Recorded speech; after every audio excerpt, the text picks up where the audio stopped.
This is the Highly Sensitive Club, episode number 45. Have you been told you're too sensitive, too dramatic, or too much? Do you have big feelings and deep thoughts you don't always know what to do with? I'm Stephanie Linn, a certified life coach and highly sensitive person. I've helped dozens of highly sensitive clients feel more energized, more confident, and more in control of their high sensitivity. In these episodes, you'll get the information and inspiration to level up your life as a highly sensitive person too. Welcome to the Highly Sensitive Club.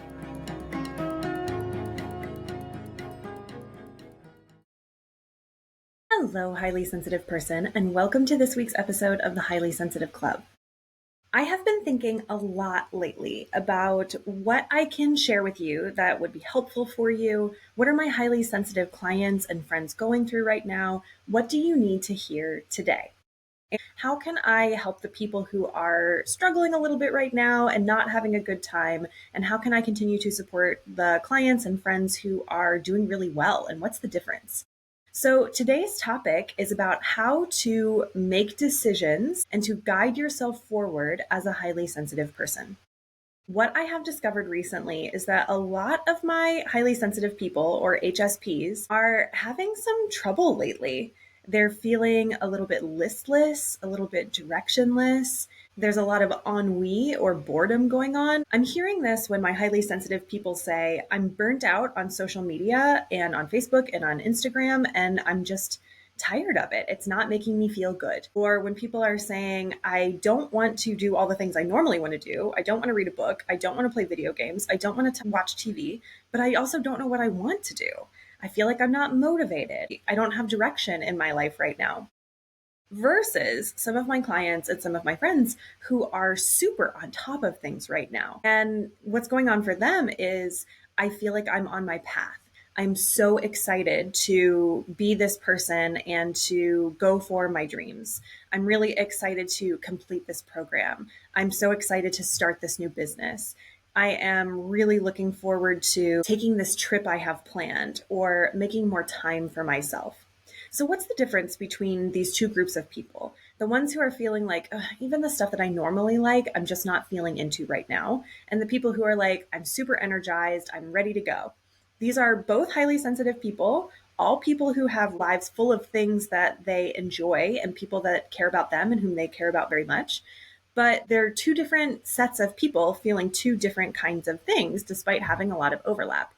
And what I've determined is the difference between the two is that the people who are feeling very satisfied have very clear goals and directions that they're working towards right now versus the people who are feeling directionless. They're not entirely sure what their goals are right now. They're not sure what their projects are or what they would really enjoy.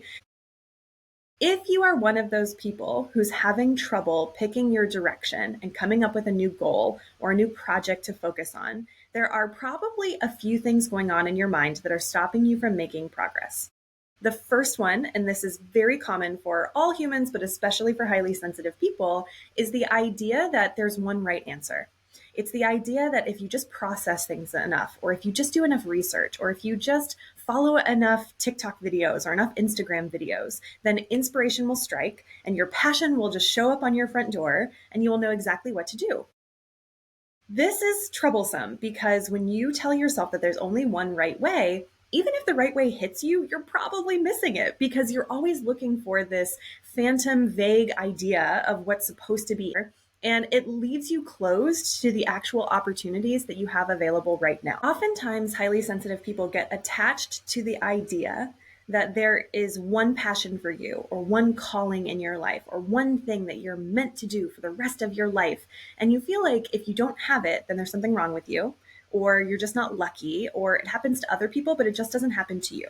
And here's a little spoiler. As someone who has found their passion and who has worked with a lot of people who have found their passions, it doesn't just fall in your lap. It is something that will keep coming back to you over and over again. It's something you have to practice, you have to try, you have to get into action, and you have to just keep taking steps forward. There are multitudes of ways to accomplish what you want to do, to get in touch with your passion, and to find a purpose or a goal that really lights you up and creates this beautiful dream or this vision that you can move towards. There are infinite ways to do it. So I want you to try on this new thought that instead of there being only one right way, what if there's no wrong way? What if any way you try is the right way because it's moving you in the direction you want to go? It's going to show you one way or another what works and what doesn't work. And the sooner you take an action, the sooner you're able to determine what works for you and what doesn't work for you, and then to take the next step forward. What if every answer is right and there's no way for you to do this wrong? What would you do then? The second thing that I see trips up a lot of my highly sensitive people in making decisions is the idea that I have to have all the answers and I have to have a full plan before I take even a single step. This is when you're procrastinating. This is when you're overthinking. This is when you're spooling around on ideas, or you're researching, or you're taking another program or getting another certification because you think that you don't have enough information already. Here's the thing about decisions. There is never going to be a time when you have all of the answers before you ever take a single step, unless you are traveling somewhere and your GPS is showing you the exact route you're going to take to get there. That is probably the only time in life when you have a clear path, and even along the way, you're probably going to make stops on the route that you may or may not have planned for.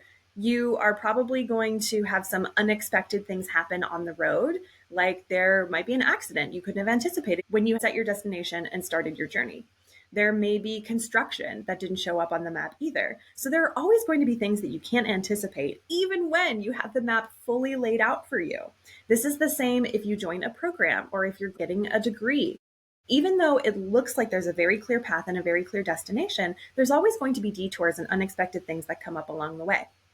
No matter how clear the path or the map is, you can't anticipate the things that are going to come up until you start getting into action.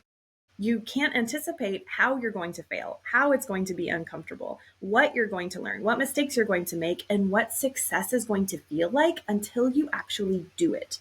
You have to try things out, and you have to be willing to do it a few times so that you can see, is this something that I'm really not enjoying, or is it something that just feels difficult? What steps can I take moving forward? What am I learning from this? What's working and what's not working? What do I want to try differently the next time? Every single time you evaluate these tiny steps that you take moving forward, the faster you learn and the faster you can get yourself on the right path. It's very wobbly in the beginning and it's very windy, but it will start to smooth out and it will start to come together and it will become much more clear. You just have to go through that twisty part first. That's a normal part of starting anything new. So the idea that you can plan everything in advance and you can see all of your steps ahead and then you can take a single action, this is going to keep you stuck because you're never going to have the entire plan and anticipate any single thing that could go wrong. And in the process of trying to plan ahead, you're probably getting contradictory information from different sources. One person is going to tell you, oh, you have to do it this way. And the other person is going to tell you the only way to be successful is to do it the complete opposite way. What works for you is not going to be the exact same path as what works for the next person. So you have to take a little bit of this and a little bit of that and just get moving. Just try something, just start, because you're never going to be able to prepare 100% before you need to get going. The third way that highly sensitive people get tripped up when trying to make decisions is that a lot of us believe when we make a decision, then we're committing to it for life. It is set in stone the minute we make the decision, and then we have to follow through on it and we have to stick to it, even when it's not working, even when we don't like it, even when we want to pivot, and we have to do it exactly the way that we've decided.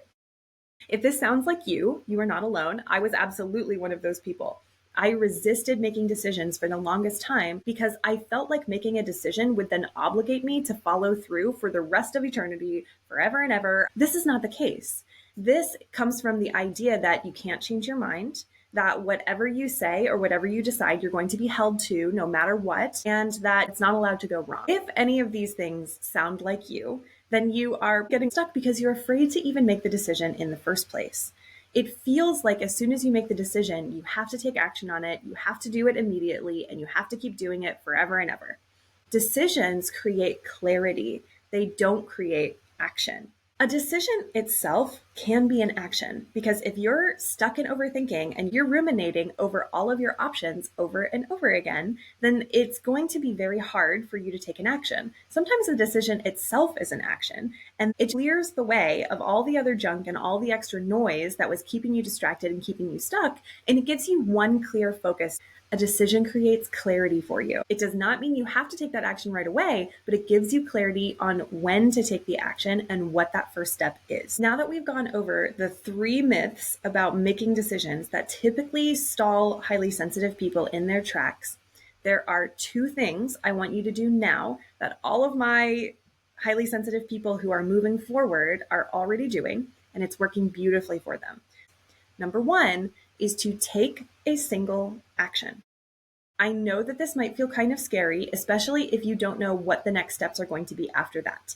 As highly sensitive people, we process a lot, we anticipate a lot, and we tend to be hypervigilant to our surroundings, to the people around us, and to what we think we need to anticipate in the future. Even if you only know a single step, that is enough.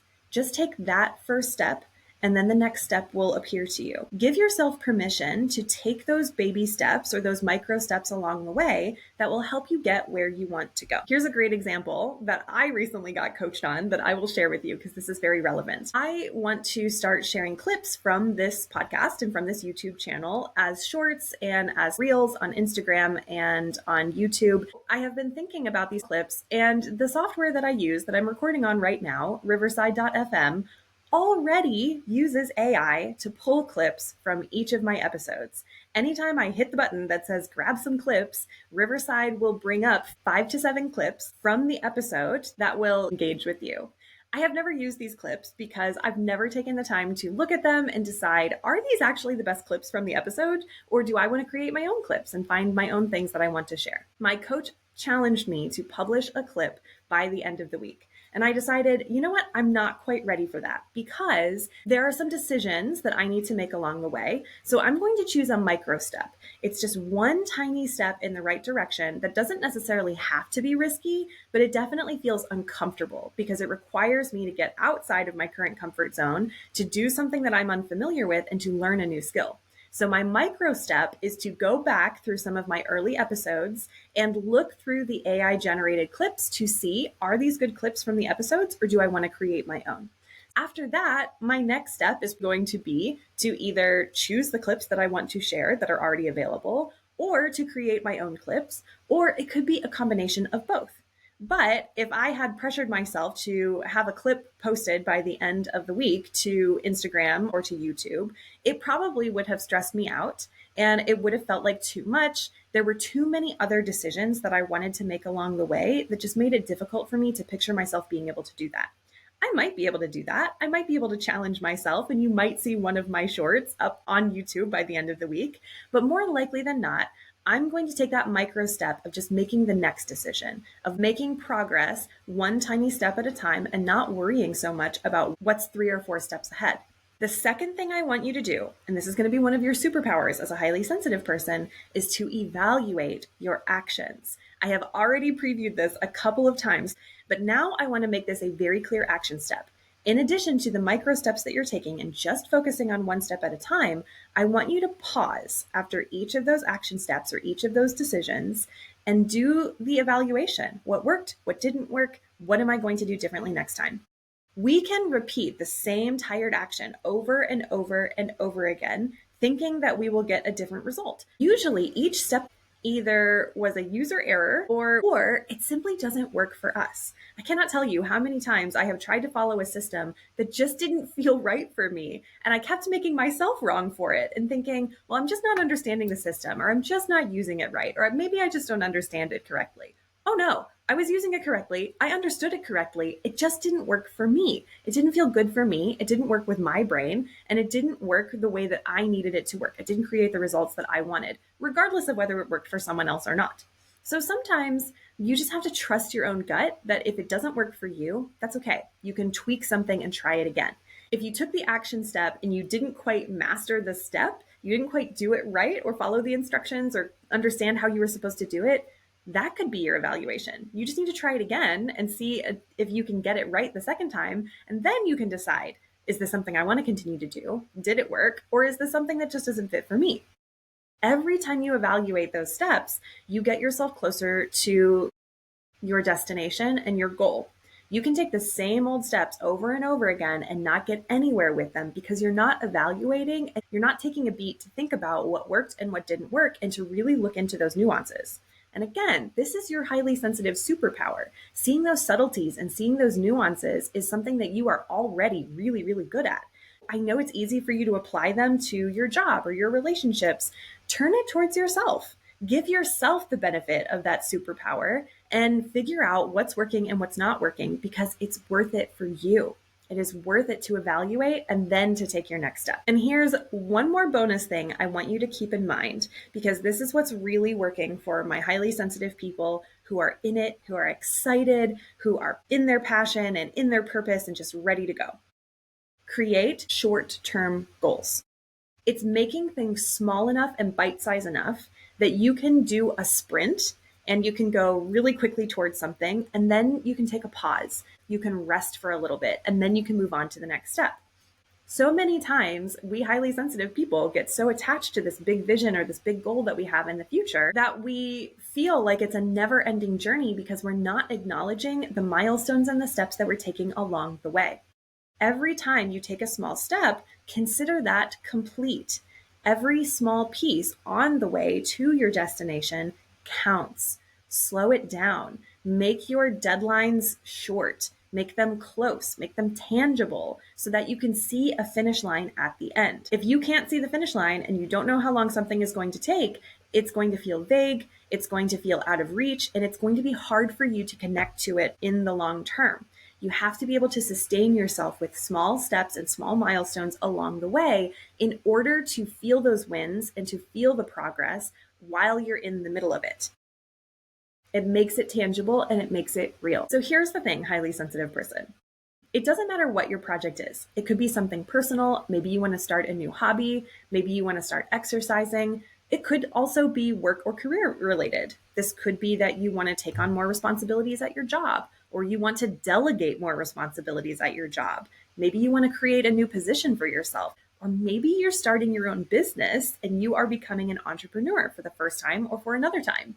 Whatever this looks like for you, making these small, getting through these myths, that there's only one right way, that you have to plan the entire thing before you make any steps, and that any decision you make means that you're committed to it forever. When you get rid of those myths and just start moving in the direction you want to go, that is when real progress is made.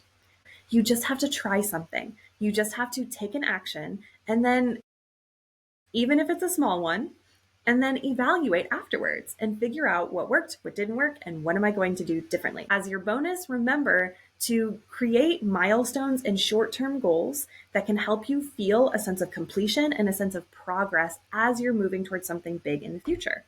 For a while, you could just be trying things out. You could just be going to different classes and trying out yoga or dance or a pottery class or an art class. Maybe you take a vision board class or a journaling class. Maybe you join an artist's way group so that you can start writing morning pages every day and getting back in touch with your creativity. Whatever this looks like for you, sample it out, and maybe your long-term goal is to have a hobby that you enjoy, that you can do with your hands, that you can do all year long, no matter what the weather is, and it makes you feel good along the way. That's your long-term destination. But in the meantime, you're just trying lots of different things one step at a time. You're trying the different classes, you're watching some different YouTube videos, and then you're taking the action. You're actually buying the supplies. You're actually trying to make the art. You're actually sitting down to write the thing, and then evaluate it on the other side. Did you like it? Did you not like it? How did it feel? Was it hard before you got started? And then as soon as you got started, it got a little bit easier. Was it hard to put it down? Were there a lot of distractions? This is how you can use your highly sensitive superpowers to evaluate and to really learn and grow along the way. Because here's the thing about these big goals and these passions. It doesn't really matter whether you reach them in the long run, because what's really important is who you're becoming along the way. Getting towards the goal and having the goal is important because it gives you a direction and it helps you determine who you need to become in order to reach that goal. But ultimately, whether it looks like that particular vision or it metamorphosizes on the way, it doesn't matter because you've still become the person you wanted to become, no matter what the destination looks like on the other side. And in the process of becoming that person, you are inevitably going to reach a destination and you're going to get what you want. And then you can evaluate from there whether you like it or not, or whether you're ready to move on to the next thing. And here's the great benefit about this. You only need to try this once in one area for you to be able to translate it into every single area of your life. I started out changing my dietary lifestyle and losing 35 pounds. And that was the first example of me becoming a different person in pursuit of a particular goal because it was important to me. I wanted to feel healthy. I wanted to feel good in my body. I had chronic IT band pain on my left side, and cutting out the sugar and the flour products and the dairy helped that inflammation go down. And now I don't have any pain on that side at all. Whatever this looks like for you, whatever area you want to work on first, you can use that as your first example and then translate that into every single goal and every single purpose you create from this point on. I hope you enjoyed this week's episode about how to make decisions, because this is really what's missing for a lot of you who are feeling burnt out, who are feeling bored, listless, restless, and like you just don't know what you want out of your life on a day-to-day basis and you're going through the motions. Make a single decision knowing that you can't get this wrong, that you're going to learn along the way, and then give yourself permission to make mistakes and to get uncomfortable and to go through that messy learning process in order to get to the other side. It's going to be a little bit wobbly when you first get started, and then it's going to smooth out. It's going to get easier. You're going to build momentum, and you're going to be able to just cruise along at one point. You have to get through that messy part in the beginning, and then that's when the magic happens. If you want additional support figuring out how to make these decisions because it feels very difficult for you, and if you want help and accountability getting through challenges as you're pursuing the decisions that you're making, I would love to help you. This is exactly why I do what I do, and this is why you need to hop on a consultation call with me. This is one of the most powerful conversations that you will have with someone who is paying 100% attention to you.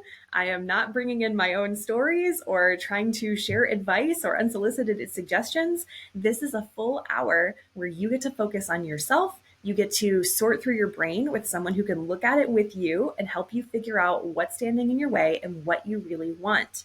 We will make a plan together. It is a loose map. And then you can decide if you want to continue to work with me or if you want to try something different.